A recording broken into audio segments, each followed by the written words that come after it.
महाराष्ट्राच्या राजकारणात पुन्हा एकदा असा राजकीय भूकंप होण्याची शक्यता आहे ज्याची कल्पना कदाचित महाविकास आघाडीने स्वप्नातही केली नसेल। सूत्रांच्या अत्यंत विश्वासार्ह माहितीनुसार शरद पवार यांची राष्ट्रवादी काँग्रेस महाविकास आघाडीला सोड चिठ्ठी देऊन थेट मुख्यमंत्री एकनाथ शिंदे यांच्याशी हात मिळवणी केली आहे। होय, तुम्ही अगदी बरोबर ऐकलं। जर हे समीकरण प्रत्यक्षात आलं तर उद्धव ठाकरेंची शिवसेना आणि काँग्रेससाठी हा आतापर्यंतचा सर्वात मोठा धक्का ठरणार आहे। पण शरद पवार अचानक महाविकास आघाडी सोडून शिंदेच्या पाठीशी का उभे राहत आहेत? भाजपला विलीन न करता हा कोणता नवा मेगा प्लॅन चालू आहे? या पडद्यामागील इनसाइड स्टोरी आज आपण या व्हिडिओमध्ये सविस्तर पाहणार आहोत। मित्रांनो, ही चर्चा केवळ हवेत नाहीये। गेल्या काही दिवसात मुंबईतल्या वर्षा बंगल्यावर आणि इतर गुप्त ठिकाणी अत्यंत महत्त्वाच्या बैठका पार पडल्या आहेत। राष्ट्रवादीचे ज्येष्ठ नेते जयंत पाटील आणि जितेंद्र आव्हाड यांनी मुख्यमंत्री देवेंद्र फडणवीस आणि उपमुख्यमंत्री एकनाथ शिंदे यांच्यासोबत बंद दाराआड तासनतास चर्चा केली आहे।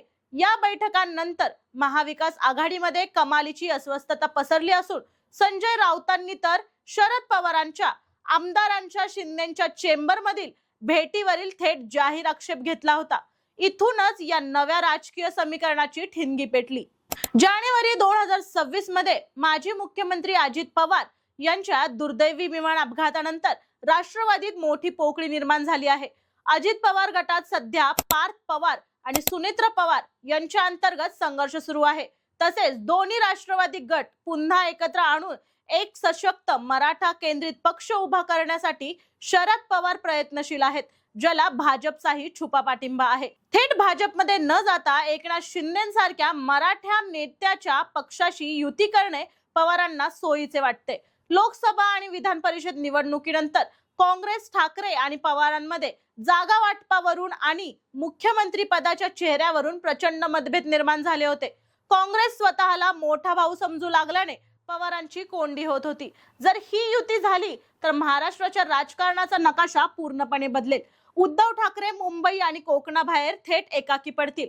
काँग्रेसला त्यांची संपूर्ण रणनीती बदलावी लागेल।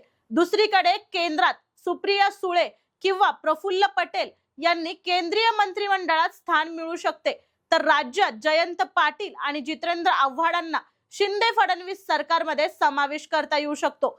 राजकारणात कोणीही कोणाचा परका नसतो आणि कायमचा मित्रही नसतो, हे शरद पवारांनी अनेकदा सिद्ध केलंय।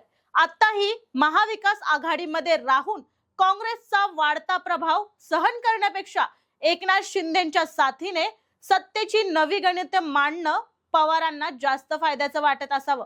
पवारांची ही नवी खेळी महाविकास आघाडीला मोठ्या संकटात टाकणार की महाराष्ट्राच्या राजकारणाला एक नवी दिशा देणार, हे येणारा काळच ठरवेल।